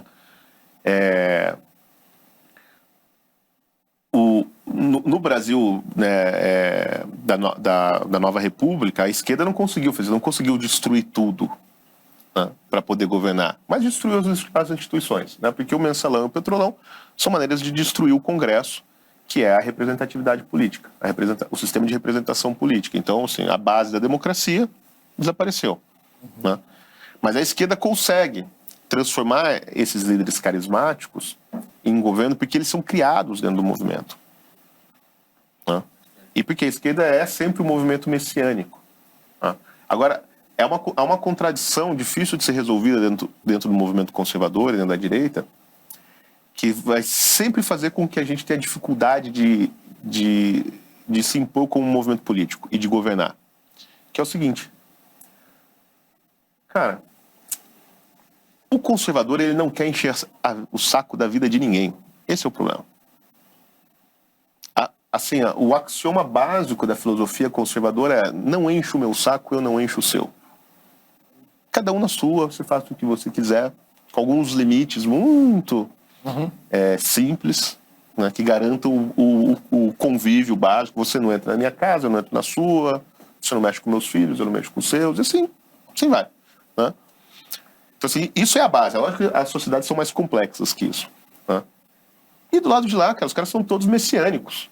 Né? Eles estão aqui para mudar o mundo de cima a baixo e construir um novo homem. Então, como que você vai competir com isso? Exato. Assim, eles querem mudar o mundo e a gente só quer que ninguém me enche o saco. Né? Pô, é difícil, cara, essa competição. E é um problema grave. Então, como você constrói um movimento de direita sem que ele se torne um movimento eficiente, sem que ele se torne um movimento revolucionário messiânico? A gente viu vários ensaios disso. O governo Bolsonaro foi, para muitas pessoas, messiânico. Né? E você tinha o Messias, que, aliás, é o nome dele, né? Você tinha os apóstolos, né? E você tinha uma espécie de santos milagreiros para que as pessoas rezavam agora no final do ano, que eram os generais, né, das Forças Armadas, que ficavam lá esperando um milagre contra todas as evidências, né? Tudo dizia o contrário e as pessoas estavam lá: não, vai vir um milagre, espera, 72 horas, tic-tac, tic-tac. Então, é óbvio que teve uma crise de histeria messiânica nos últimos anos, né? Esse culto personalista ao Bolsonaro, né? Eu não acho que ele insuflou isso, não. Eu acho que partiu da própria direita atrás de orgânico, né? de um líder. Então, eu acho muito difícil, cara. A organização de um movimento direitista e essa rotinização do carisma, porque, como eu disse, você precisa destruir as estruturas anteriores para imprimir a marca do líder messiânico, do líder carismático. Isso vai contra o próprio... Isso é uma coisa muito conservadora, né? Assim, é muito difícil. E, Silvio, quem estudava muito isso era o Olavo de Carvalho, de quem você foi sócio, né? E talvez aí na iniciativa mais importante para a formação desse movimento conservador, que foi o curso online de filosofia, o COF. Né? Eu sempre fui um aluno, cara, do Olavo, né? Mais do que o sócio, do que qualquer outra coisa, você foi um aluno. A mídia elegeu o Olavo como o guru do Bolsonaro, né, nesse tempo todo, como sendo um grande mentor do governo. Queria a tua análise, qual a tua percepção da influência do Olavo na formação desse movimento conservador, do conservadorismo no Brasil, e também a influência dele, de fato, no governo, né, essas duas coisas. A importância do papel dele nesses 10 anos. Eu acho que o Olavo como guru do governo é uma bobagem.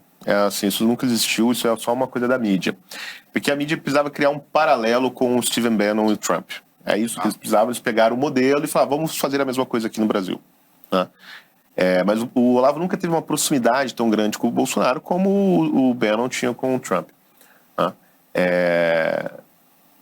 E o Bannon realmente influenciava em uma série de opções políticas. Agora, o Olavo teve, de fato, uma influência muito grande no movimento que levou o Bolsonaro ao poder.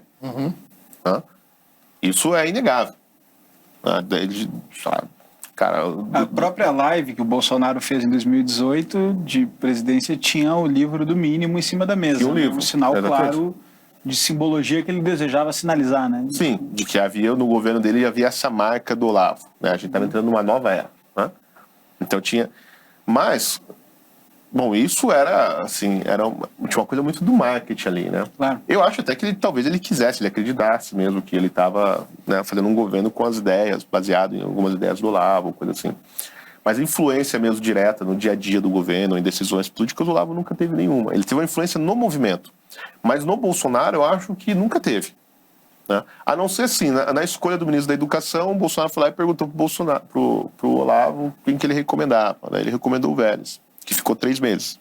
Né? E o Ernesto também, se não me engano, né? O Ernesto Araújo. E o Ernesto. E daí ele perguntou também um cara, né? E o Olavo falou, tem o Ernesto. Né? E foram os 2 ministros que o Bolsonaro chamou por influência do Olavo. E, de fato, o Ernesto, o Vélez não, o Vélez era um cara assim, que tinha um pensamento próprio, já um intelectual formado, assim, eu acho que não tem influência nenhuma do Olavo. Eles conversavam apenas, né, algumas vezes. Eram 2 interlocutores, mas o Olavo não influenciava o Vélez de maneira alguma, intelectualmente, né? Acho que o Vélez até que era mais velho que o Olavo, se não me engano. Sim. Mas o Ernesto se incomungava com uma série de ideias do Olavo. Né? Acho que não era um aluno, mas era um leitor ávido, um leitor, né, do Olavo. Mas eles também não se conheciam, eles se conheciam muito pouco. E eu acho que o Ernesto tentou, sim, imprimir na política externa brasileira uma série de ideias, vamos dizer, que circulavam no ambiente do Olavo. Né? Sobretudo essa, assim, reposição do Brasil, né, como uma nação soberana, né? A tentativa de afastar ou de se tornar um player, na verdade, né, entre os países que ditam as regras para os outros, não ficar ali só subalterno, que era a tentativa do Brasil entrar na OCDE, né? Era justamente para eles fazer parte do time que dita as regras, né, e não só daqueles que obedecem. Né? Na política, mas sobretudo na política do Ernesto para a América Latina. Né? Tendo muito claro, assim, o Ernesto tinha muito claro, e o governo Bolsonaro, no começo, tinha muito claro que o problema da América Latina era o Foro de São Paulo. Então ele criou o Grupo de Lima, né, que era uma tentativa de resolver o problema da Venezuela, né, que era assim, uma espécie de união entre vários países democráticos, que ainda havia alguma democracia, né, na América Latina. Então isso juntou alguns governos que viam o problema da Venezuela. Né? Então tentaram resolver, né? O governo brasileiro reconheceu o Juan Guaidó como presidente da Venezuela, né? Impediu uma série... Eles convocaram o TIAR, né? O Tratado Internacional... Não lembro o nome, depois vocês procuram por aí, né? Mas chama TIAR, né? Que é o tratado entre as nações latino-americanas e os Estados Unidos, né? Que dá uma série de poderes, inclusive para o FBI, para a Interpol, né? Investigar criminosos latino-americanos ligados ao narcotráfico. Então, com o TIAR, você conseguiu impedir uma série de lideranças políticas, que é a mesma coisa que dizer lideranças do narcotráfico, né? De saírem da Venezuela e irem para outros países para países latino-americanos. Aí você conseguiu colocar toda a estrutura de inteligência americana para investigar, no final das contas, o que o Foro de São Paulo estava fazendo, sobretudo na Venezuela e Bolívia.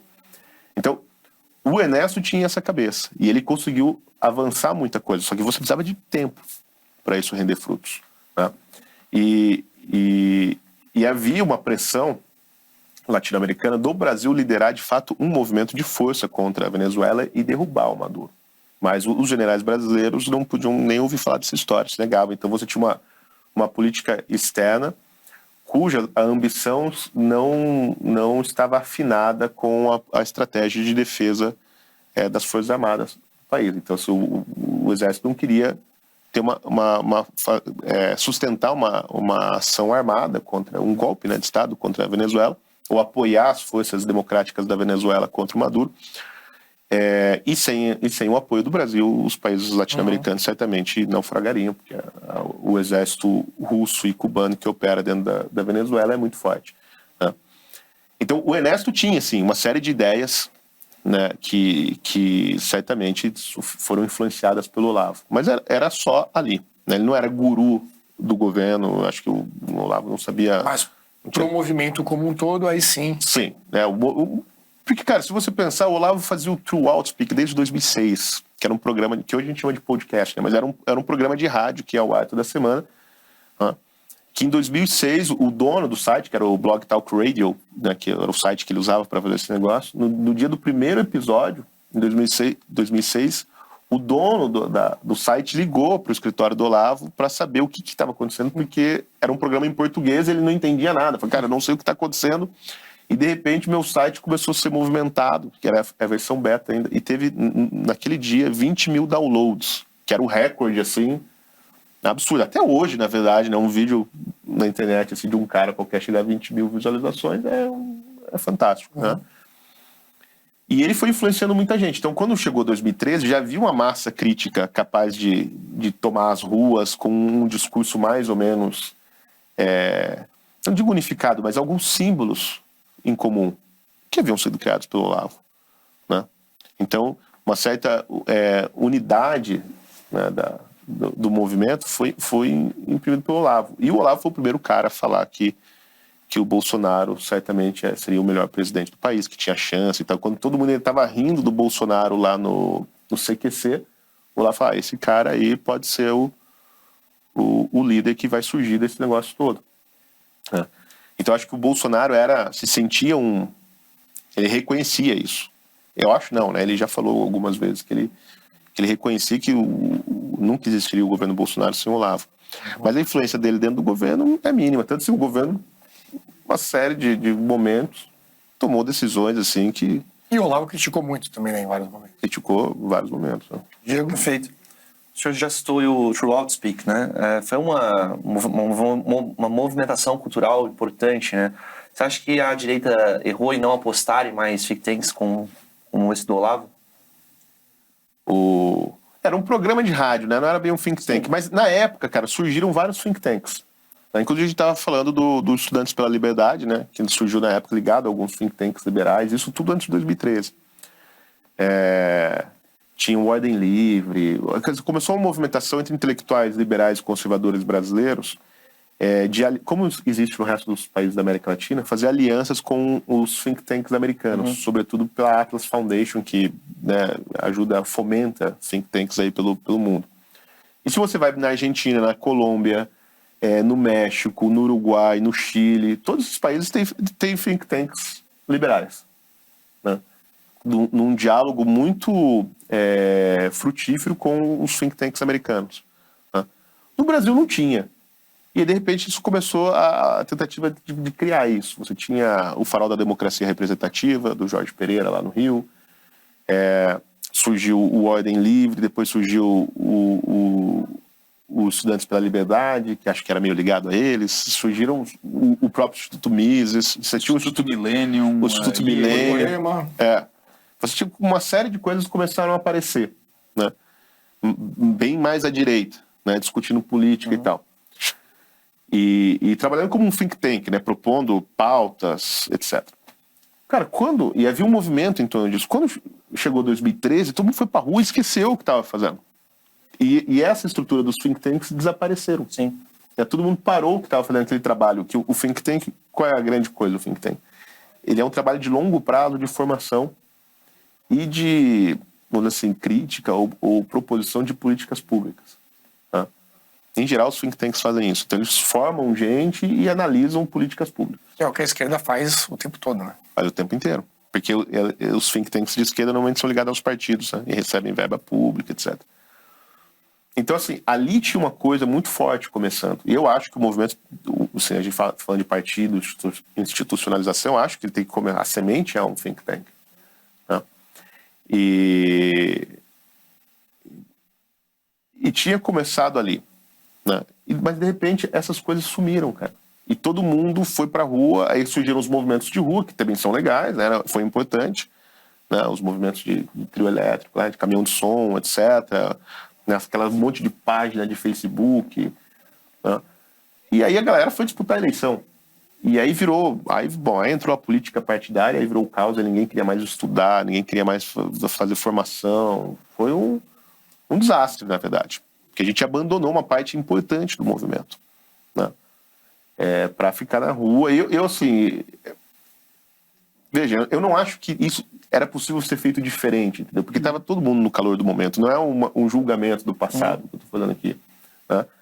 Eu entendo, assim, que era o que dava para fazer, assim, foi todo mundo... Era o que parecia o certo na época, mas olhando hoje, né?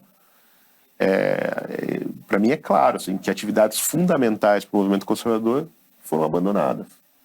Né? Que é justamente esse trabalho de formação, de criação de base, né? Como os americanos chamam de grassroots. Né? E foi todo mundo para... Essa base existia, foi criada para fazer movimento de rua, passear, manifestação no domingo e tal. Né? Mas o trabalho, a criação de uma pauta muito clara do que é a direita e que esse é o trabalho dos think tanks foi abandonado. Então, por exemplo, se você perguntar para os conservadores qual é a proposta, vamos dizer, da direita, genericamente falando, para uma reforma tributária, ninguém sabe, cara. Existem várias propostas aí à mesa, né? Um monte de gente fala de imposto único, como um monte de gente na esquerda também fala de imposto único.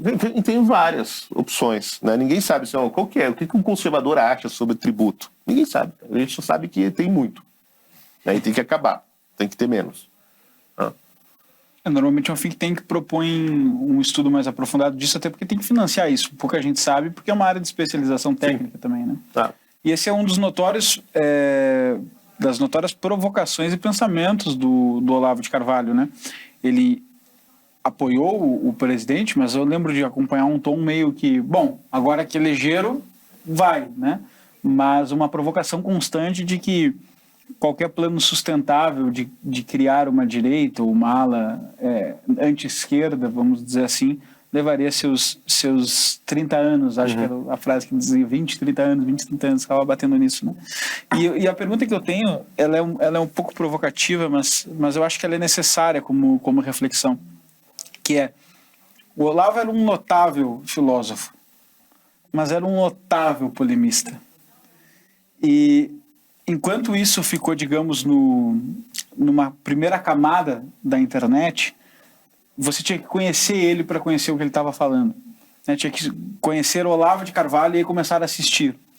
Então, todo mundo conseguia ter uma variável para coordenar aquelas polêmicas em volta disso. Né? quando ganhou essa fama de guru do governo, porque o Bolsonaro ascendeu, as manifestações ficaram muito grandes, os cartazes, Olavo tem razão, direita propagando muito isso na internet, essas frases polêmicas foram isoladas. E aí a gente tem coisas famosas que circularam, né, que são muito chocantes para quem escuta, como Obama keniano, nós temos que investigar mesmo se a Terra é plana, documentos falsos do presidente dos Estados Unidos. Fetos da Pepsi. Os fetos da Pepsi. Que essa eu me lembro de ter investigado e lembrar que era uma coisa meio... Leia o artigo da Paula Schmidt. A Paula Schmidt escreveu um artigo no Poder 360, que ela se considera de esquerda, né? Eu não sei por que ela faz isso, mas ela fala, eu sou de esquerda. Fala, não, Paula, você só é boazinha. Né? Você é uma boa pessoa, você não é de esquerda. Você é de esquerda. E ela nem conhecia o Olavo, assim, nem conhecia. Ela falou, cara, mas esse cara, assim, todo mundo fala que ele é inteligente. Se ele falou isso, tem que ter algum fundamento. E ela foi atrás de entender a história. E vale muito a pena ler, cara. Eu fui também, lembrei de entender que, é uma hipérbole, mas é uma hipérbole, tem jeito de entender aquilo ali. Mas o ponto que eu quero chegar eram frases muito polêmicas, pensamentos muito chocantes e coisas como, por exemplo, eu me lembro de ver o Olavo dando muita pauta para coisas como terra plana, ele ficava provocando, né? Mas quem disse que a Terra é redonda? Nunca vi um argumento melhor que de um terraplanista, etc e tal, embora eu não tenha visto, pelo menos, afirmasse categoricamente. Não, ele nunca foi terraplanista. Mas isso tudo se espalhou muito e acabou gerando um custo. De novo a questão do custo, né? Ficou muito fácil falar, tá vendo? As ideias malucas desse cara, todo o resto é tão louco quanto, e por isso essa direita é fascista, é extremamente ideóloga, radical, etc e tal. Qual é a avaliação? Tu acompanhou muito o Olavo, né? Qual é a avaliação? E viu esse movimento nascer, crescer. Qual é a avaliação que tu faz disso, Silvio? Cara, isso, eu acho assim, do ponto de vista... da história do Brasil, vamos dizer assim, se a gente falasse o lugar do Brasil no mundo, né, ou do ponto de vista da nossa cultura, eu acho que isso foi uma tragédia. Quer dizer, o Olavo é um sujeito que tem muito a ensinar, ensinou muito ao Brasil, tem muito a ensinar ainda, o país tem muito a aprender com ele, é um grande educador, né, um grande filósofo, e o governo Bolsonaro, óbvio, né? Não por opção do Bolsonaro, né? Mas a situação que tudo aconteceu jogou ele no meio do olho de um furacão. Que eu não vou dizer que ele não tinha nada a ver, porque eu acabei de dizer que ele criou essa confusão toda, e como tudo em torno do Olavo sempre era uma grande confusão, né? Mas que direcionou o olhar para essas coisas que são relativas ao temperamento do Olavo, a maneira como que ele se colocava como comunicador. Se vocês fizerem a seguinte pesquisa, vão lá e escutem os 3 primeiros episódios do True Outspeak e vejam como ele fala, e depois escutem o resto. Ele muda completamente, porque entre o terceiro e o quarto, ou entre o segundo e o terceiro, eu e o Lucas Mafaldo, vocês lembram do Lucas Mafaldo?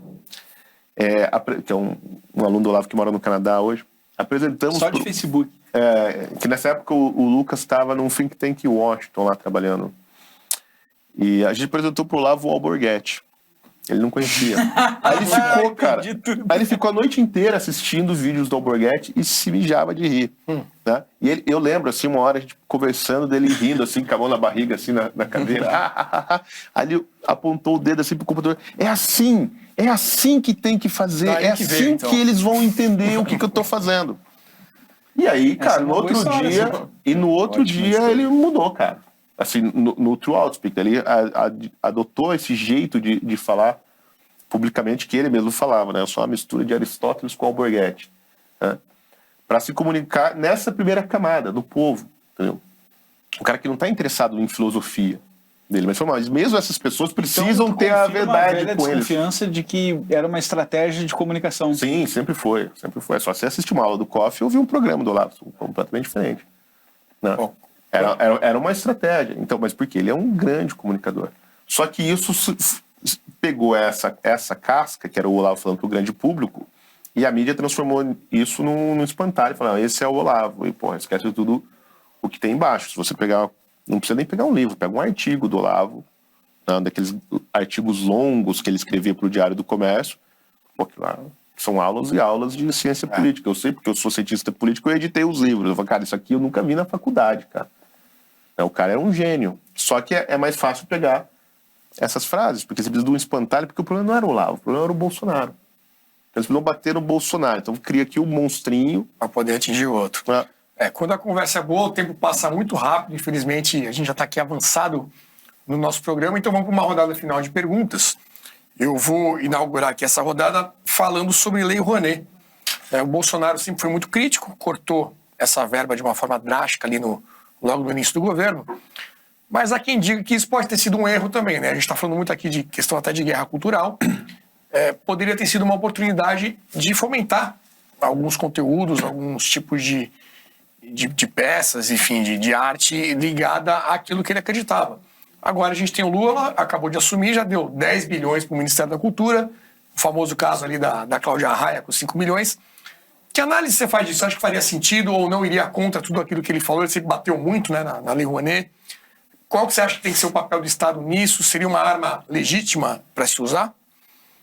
Eu acho que o Bolsonaro tinha que ter usado, sim, o dinheiro do Estado para fomentar a cultura. De maneira muito mais eficiente do que a esquerda fez. Eu acho que tinha que ter trabalhado em cima, assim, da Lei Rouanet.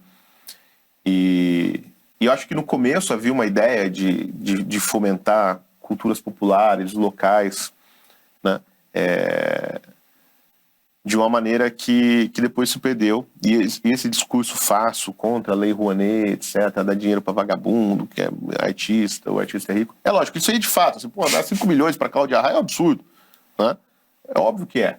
Mas assim, eu acho que eu não acredito nessa coisa liberal, né, onde que o Estado não deve se meter. Eu acho assim, num ambiente normal, onde você não tem uma cultura hegemônica de esquerda que se construiu com base no dinheiro público, faz sentido.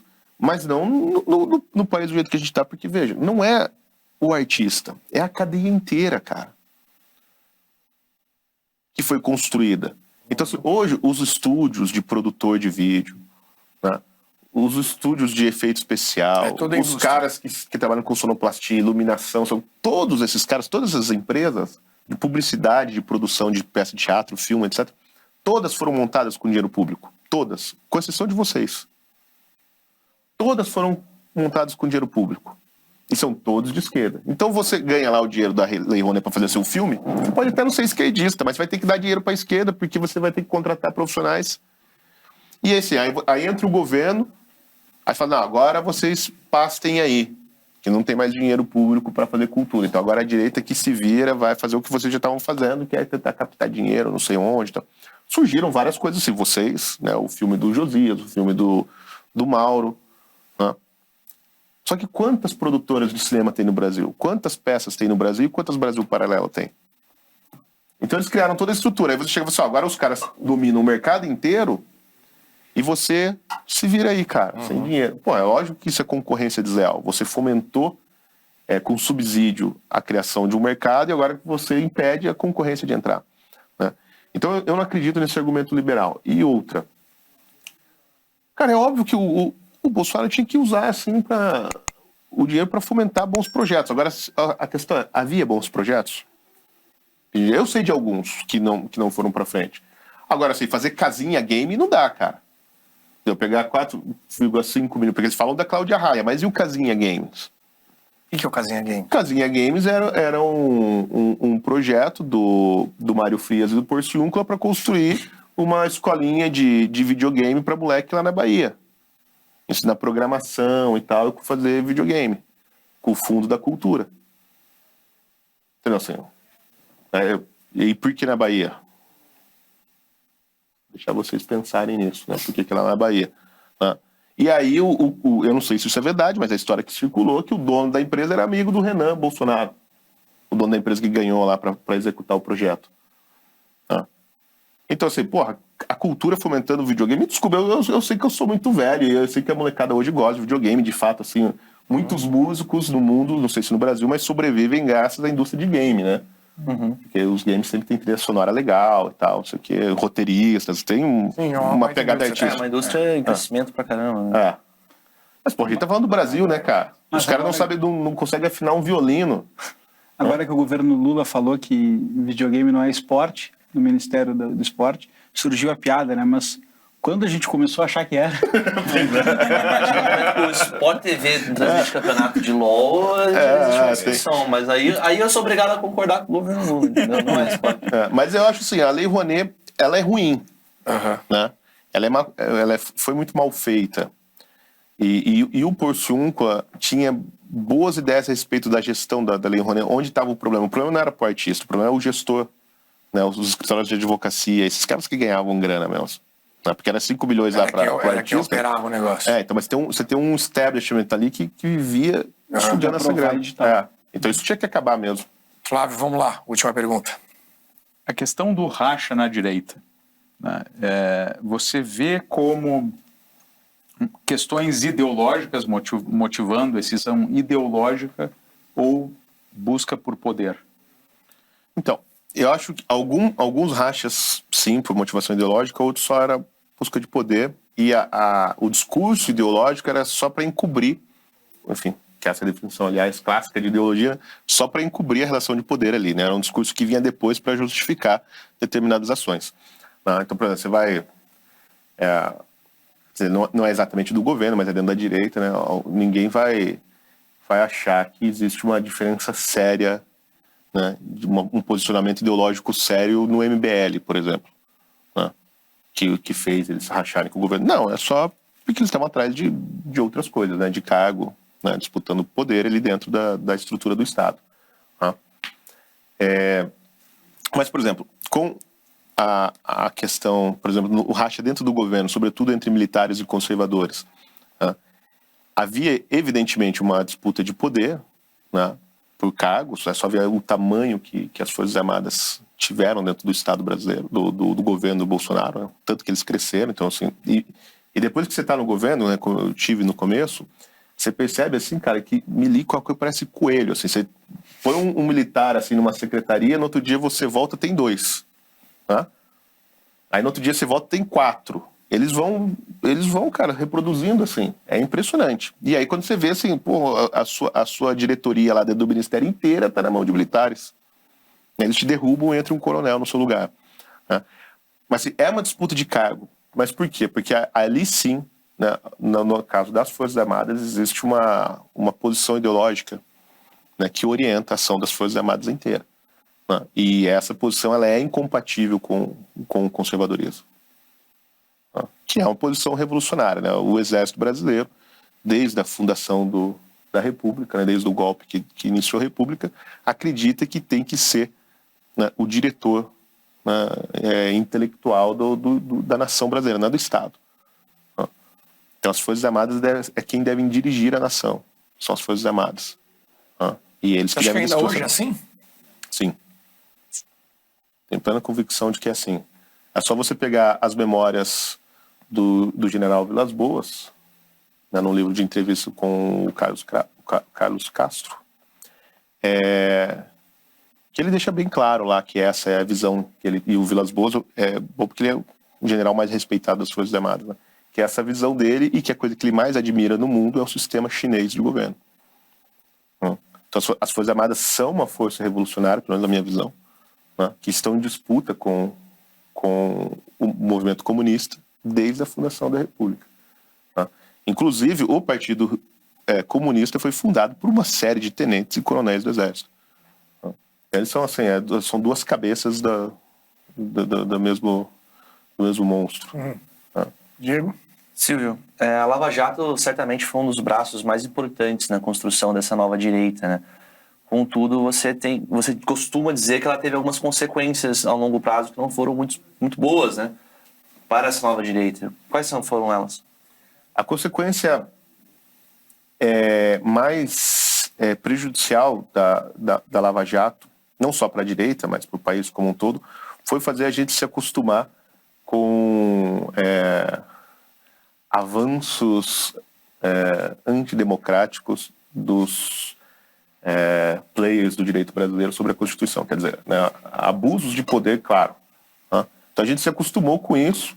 Por quê? Porque a Lava Jato certamente cometeu uma série de abusos ao devido processo legal, né, durante as investigações, e que a gente simplesmente fingia que não estava vindo, porque no final das contas era para né, sacanear o Lula.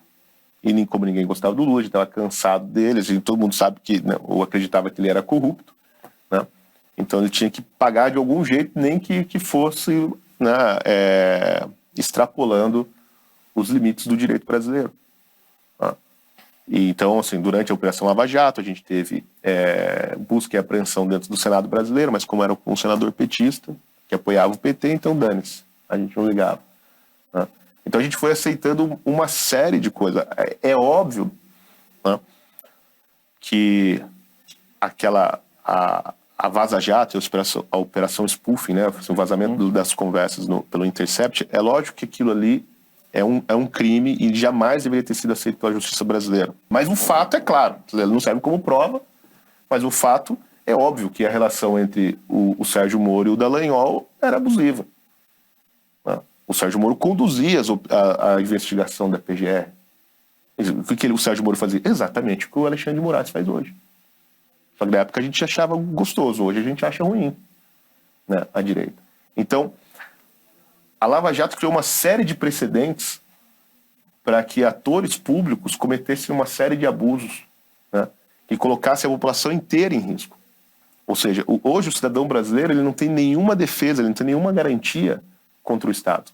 Nós estamos todos na mão do Estado e nenhum direito é respeitado. Porque quem deveria cuidar desses direitos são os promotores públicos, né? A PGR e o sistema judiciário.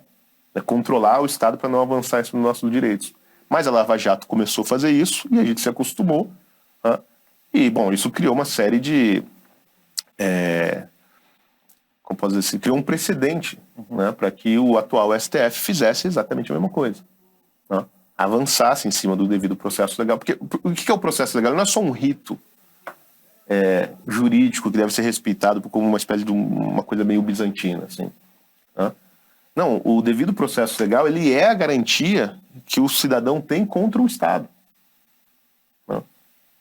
Ele as etapas do processo garantem ao cidadão que um usurpador do poder público não vá tirar as suas liberdades, vai colocar na cadeia, tomar sua propriedade, etc. Né?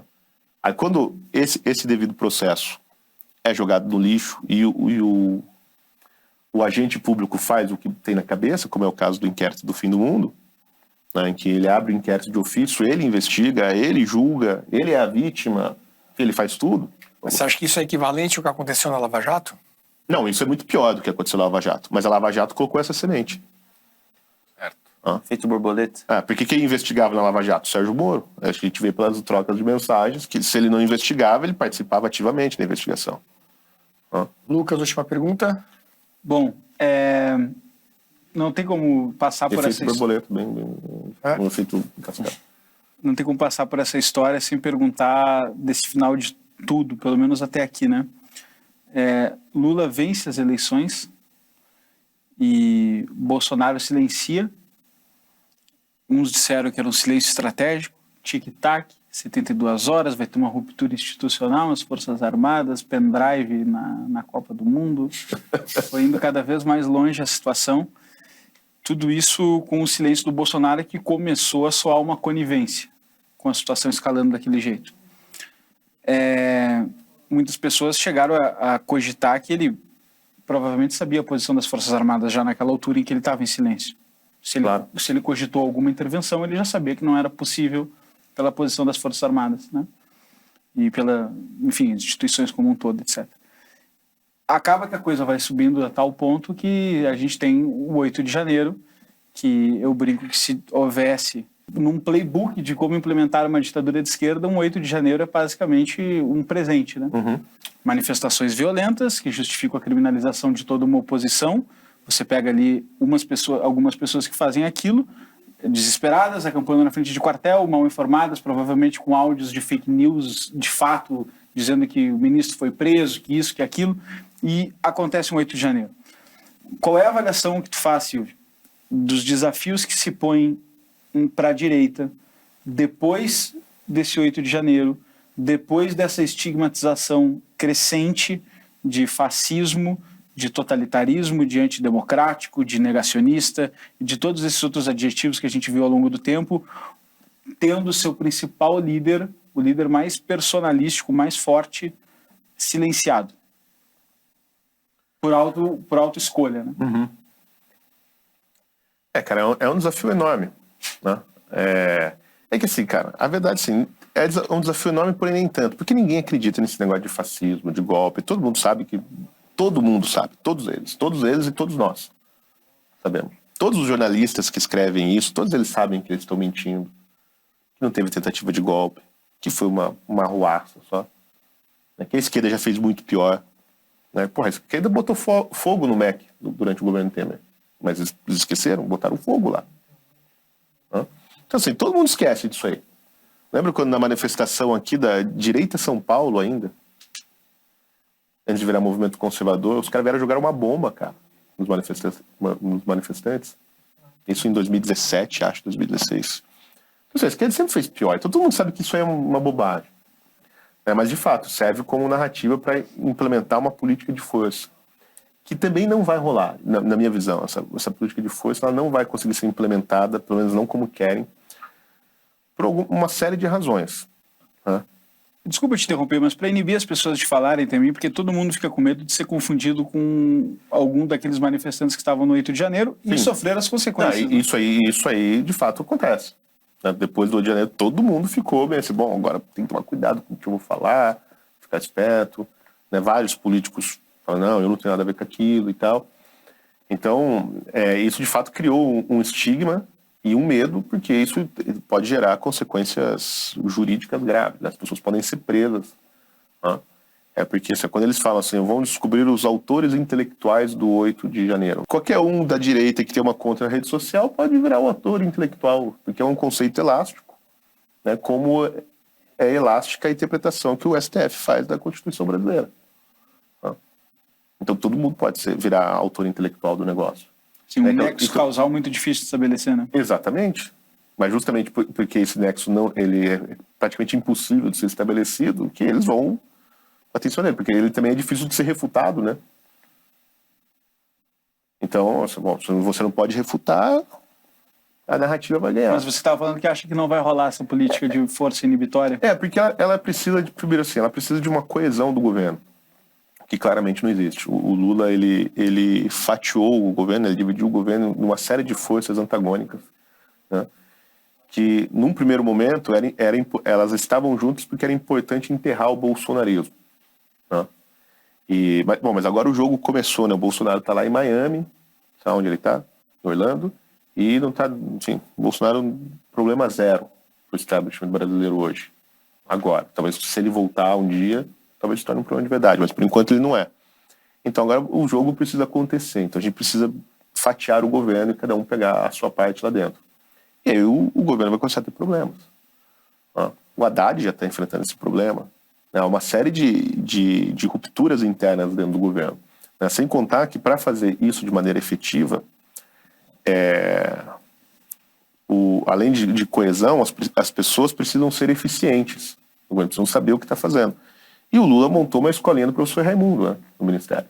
Né? Eu acho assim, o governo Lula tem o apoio das Forças Armadas até certo ponto. Eu não sei se para tocar o terror de maneira tão profunda ele consiga. Até porque esse terror certamente vai se voltar contra generais. Porque você tem uma série de generais implicados, não só no 8 de setembro, como no próprio governo do Bolsonaro. Então, até onde o corporativismo militar vai deixar que esse negócio se volte contra eles. Então, eu acho assim, que o governo do Lula não tem força suficiente para ir muito fundo. Mas assim, vai calar uma série de vozes, isso aí tem força. A dificuldade que se impõe ao movimento conservador, primeiro, óbvio, a liberdade de expressão. Então a gente não pode falar claramente. Nessa entrevista aqui, né, se vocês forem assistir com cuidado, você vai ver que em vários momentos a gente precisa medir o que está falando, né? Os termos, etc. Porque no final das contas todo mundo sabe que tudo que a gente falar pode ser usado contra nós, né? Então, a liberdade de expressão é o primeiro problema. Agora, com relação ao negócio de ser chamado de fascismo, então eu acho que, cara, isso aí não vai ter implicação nenhuma, porque isso é só mais uma coisa que a mídia está falando. Agora, assim, o que a direita precisa fazer é parar de prestar atenção nisso e trabalhar. Deixa eles chamando a gente de fascista. A gente vai continuar fazendo aqui o trabalho de base, reunindo as pessoas, dando formação, explicando princípios de economia de mercado, de liberdade, quais são os princípios de uma sociedade livre. E sobre esses próximos passos, vai ter muito conteúdo no nosso próximo documentário, que é A Direita no Brasil, que estreia no dia 13 de março, né? Já falamos aqui. E, infelizmente, nosso tempo acabou. A conversa está muito boa. A gente poderia ficar aqui mais 2, 3, 4, 5 horas com o Silvio. Muito conteúdo, que é um dos entrevistados também desse documentário, que estreia dia 13 de março. Você pode assistir gratuitamente fazendo o cadastro aqui no QR Code que está na tela. E nesse momento, então, eu queria agradecer ao Silvio. Poxa, foi excelente, né? A gente pode marcar, quem sabe, aí uma segunda etapa para partir para outras análises. E simplesmente agradecer aí a tua presença e contar contigo aí para os próximos desafios. Obrigado, Silvio. Eu que agradeço, Renato, o convite, agradeço toda a equipe aqui da Brasil Paralelo, né? E estou à disposição, né? Eu adoro vir aqui, né? Então toda vez que vocês me chamarem, eu virei. Muito obrigado, foi uma grande conversa. Realmente me peguei refletindo aqui. Que bom, obrigado. Isso aí. Pessoal, obrigado a vocês pela audiência. Vamos assistir agora mais um VT dessa nova produção que estreia dia 13 de março. E até a próxima. Um abraço. Das manifestações pelos 20 centavos em 2013 ao 8 de janeiro de 2023. Nosso novo documentário vem para responder uma pergunta incômoda. Afinal, existe um futuro para a direita no Brasil? A trilogia estreia no dia 13 de março no streaming da BP para todo o país. E agora temos uma grande novidade. Diferente das produções anteriores que eram lançadas exclusivamente para os assinantes no aplicativo ou gratuitamente no YouTube, essa será a primeira vez que faremos um lançamento gratuito no nosso próprio aplicativo. Desenvolvemos a tecnologia necessária para isso e iremos veicular gratuitamente por tempo limitado dentro da nossa própria plataforma.